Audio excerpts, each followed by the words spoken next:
नमस्ते, स्वागत है आपके अपने ओझांक न्यूज नेटवर्क पर। आज की सबसे बड़ी खबर, वक्फ संशोधन बिल अब से कुछ ही मिनटों में राज्यसभा में पेश होने वाला है। लोकसभा में आधी रात को पास होने के बाद अब सरकार की नजर राज्यसभा पर है।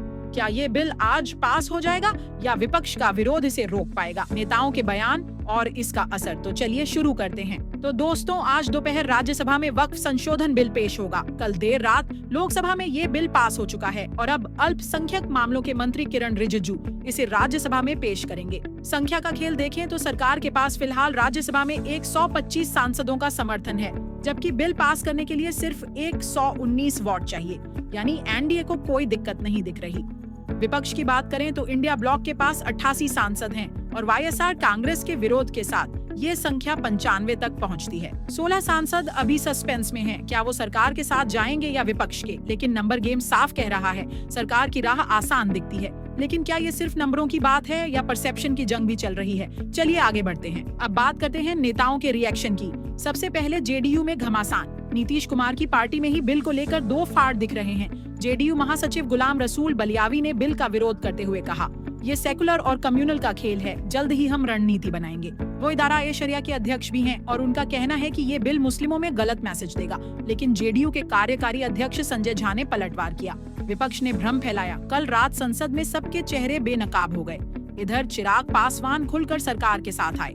उनका बयान, विपक्ष झूठ फैला रहा है, ये बिल पारदर्शिता लाएगा, गरीब मुस्लिमों और महिलाओं को फायदा देगा, विपक्ष बस डर का माहौल बना रहा है। वहीं शिवसेना यूबीटी के संजय राउत ने तीखा हमला बोला, ये बिल वक्फ की जमीन बेचने का खेल है, सरकार ने सौदा कर लिया है। विपक्ष इसे मुस्लिम विरोधी बता रहा है तो एनडीए इसे प्रो पुअर कह रही है। सवाल ये है, सच क्या है? अब समझते हैं कि इस बिल में है क्या।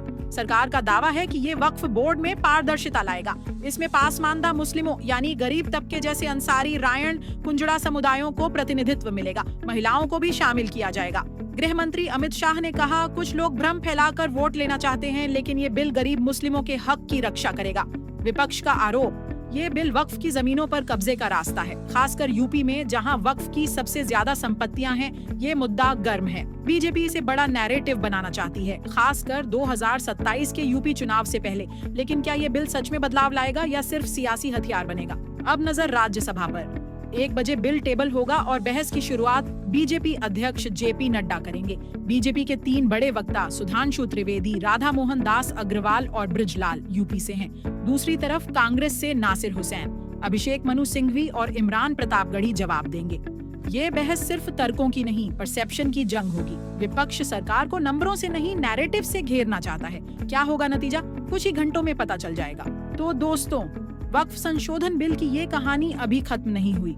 राज्यसभा में आज का फैसला क्या होगा, हम आपको लाइव अपडेट देंगे। तब तक ओझांक न्यूज नेटवर्क को सब्सक्राइब करें, नोटिफिकेशन ऑन रखें और अपनी राय कमेंट में जरूर बताएं। क्या ये बिल सही दिशा में कदम है या सियासी खेल? हम फिर मिलेंगे अगली बड़ी खबर के साथ। नमस्ते।